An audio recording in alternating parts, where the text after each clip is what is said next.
Welcome to my channel. আবার একটা নতুন ভিডিও নিয়ে চলে এসেছি। এই শীতকালটা আমার একদম পছন্দের নয়। শীতকাল আসা মানেই সমস্ত কাজ করতেই যেন একটা কেমন গড়িমসি। এত ভিডিও জড়ো হয়ে আছে, একটাও এডিটও করিনি, পোস্টও করিনি। যাই হোক, দিনটা ছিল 30শে ডিসেম্বর। সবাই তো বিভিন্ন রকমভাবে ইয়ার এন্ডিং আর নিউ ইয়ার সেলিব্রেশন করো। আমার এবারের ইয়ার এন্ডিং আর নিউ ইয়ার সেলিব্রেশনটা ছিল একদম আলাদা। উইকেন্ডে গেছিলাম আমরা বাড়ি মানে আমার শ্বশুর বাড়ি। আর সেখান থেকেই আজকে আমি চলে যাচ্ছি আমার বাপের বাড়িতে। আমার দাদাই এখন থাকে কেরালাতে, আর ও আসছে অনেক দিন পর, মাত্র একটা দিনের জন্য। তাই ওর সাথে দেখা করার জন্যই যাচ্ছি। এই যে আমি বোলপুর স্টেশন চলে এসেছি, এদিকে শান্তিনিকেতন এক্সপ্রেস ঢুকছে, আর আমার সেই গতানুগতিক কুলিক এক্সপ্রেস ধরে যাব। সেই ট্রেন আসবে ওই দিক থেকে। এই যে কথা বলতে বলতেই ট্রেন এসে হাজির। চলো, ট্রেনটা মারাত্মক ভিড় হয়, আগে ট্রেনে উঠে পড়ি, বর্ধমানে নেমে আবার দেখা হবে। যেমন ভেবেছিলাম, ট্রেনটা হয়তো তার থেকেও একটু বেশিই ভিড় ছিল। কোনো রকম গেট থেকে ঢুকতে পারলাম। যাই হোক, নেমে গেছি এখন বর্ধমান স্টেশনে, চলে যাব 8 নাম্বার প্ল্যাটফর্মে। ঠিক দুপুর 2টোর সময় 8 নাম্বার প্ল্যাটফর্ম থেকেই বর্ধমান কাটোয়া লোকাল ধরব। এখানেও আজ ভীষণ ভিড়, কি জানি কেন। তার মধ্যে ট্রেনটাও লেট করেছে প্রায় 1.5 ঘন্টা মতন। আজকে আমি যে বাড়ি যাচ্ছি কাউকেই কিন্তু জানাইনি। মা বাবা তো নয়ই, এমনকি দাদাই বৌমনিকেও কিছু বলিনি। সবাইকে সারপ্রাইজ দেব বলে। দেখি সবার কি রিয়াকশন হয়।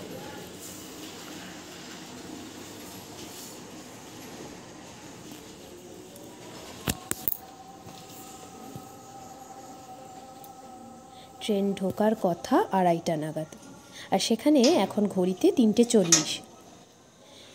যাই হোক, বেল দিয়েছি অনেকক্ষণ হলো, কিন্তু এখনও কেউ দরজা খুলল না। সবাই হয়তো রেস্ট করছে, আর সম্ভবত দরজা খুলতে মাই আসবে। এরকম সারপ্রাইজ আমি আগে কখনো দিইনি। দেখি কি রিয়াকশন হয়। একদম চমকে যাবে সবাই, খুশিও হবে খুব। দেখা যাক।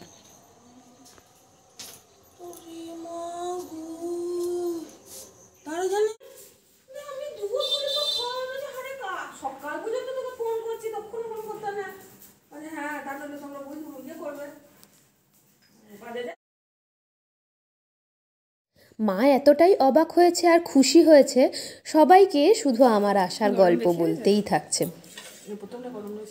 দাদাই একটা দিনের জন্য আসছে, আর সেটাও আবার এই শীতকালে, কাজেই সরু চাকলি তো হবেই। মায়ের হাতের এই সরু চাকলিটা আমি আর দাদাই ছোটোর থেকেই ভীষণ ভালোবাসি। মা বানায়ও খুব ভালো। ছোটোবেলা থেকেই এক একটা করে সরু চাকলি মা খুব সুন্দর করে খড়িয়ে দিত, আর সেটাকেই আমরা 2 ভাই বোন আবার বলতাম পাঁপড়। এই যে প্লেটে নিয়ে বসেও পড়লাম। কাকিমাও চলে এসছে রাত্রের রান্নার জোগাড়ে মাকে হেল্প করার জন্য, আর সুন্দর বেশ একটা গল্পও চলছে। চলো, আবার দেখা হবে কাল সকাল থেকে।